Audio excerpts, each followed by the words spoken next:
Hi, my name is Danielle Palusak, and I'm the Life Enrichment Director here at Jennings in Garfield. And I would like to talk about ways that we can enhance our support for those that we care for with dementia.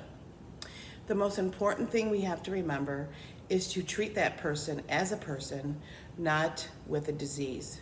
What I mean is you want to treat that person with the abilities that they have and not look at them through their disease, which can alter how we treat them, how we engage them, and how they feel. One of the major ways that we can enhance our skills is through communication.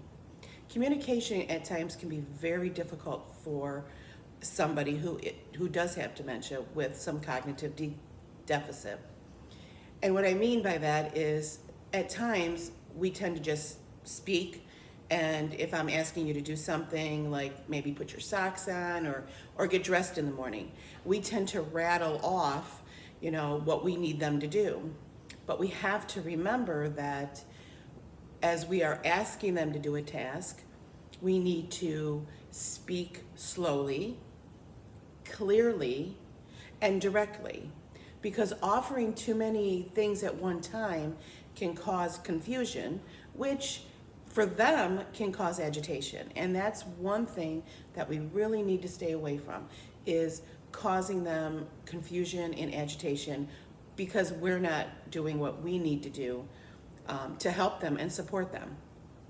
So for instance, if we're asking them to maybe get dressed in the morning or have breakfast, what we don't want to do is ask them, do you want to go down and eat breakfast? What do you want for breakfast? Do you want coffee? Do you want tea? We just want to do one task at a time. And we don't want to ask them too many questions.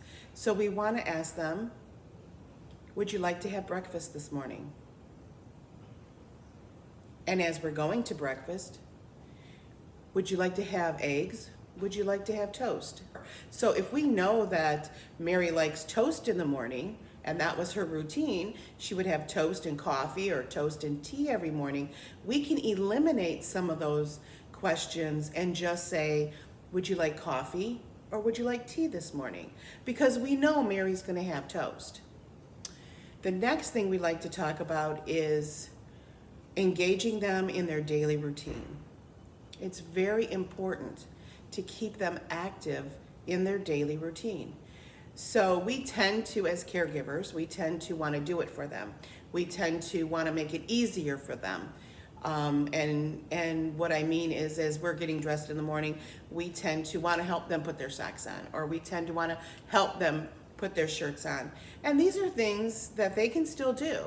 And by us helping them, which is what we think we're doing, is helping them, we're actually taking away some of their abilities that are left and kind of like not respecting what they can do still.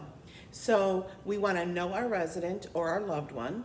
We want to know what their abilities are, and we want to enhance those abilities, and we want to maintain their abilities. So if you're at home and you're living with your husband or your wife or your mom or your dad, and throughout their day, we want to let them do as much as they can on their own as possible. Even though it at times feels like we should be doing it or we should want to do it because that's who we are. We're caregivers. We want to care for them. We want to always remember that they're still a person and they still have abilities, and we want them to use their abilities as much as we can. And we want to engage them in their daily routine as much as we can.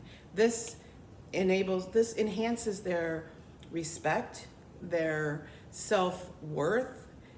They don't feel like they're losing everything at one time, and it will make a day very different. It will make our day very different, their day very different, and that is what we really, try to focus on. And we always have to remember that they're still there. They're still in there. They just need help bringing out what's inside. Thank you very much, and have a great day.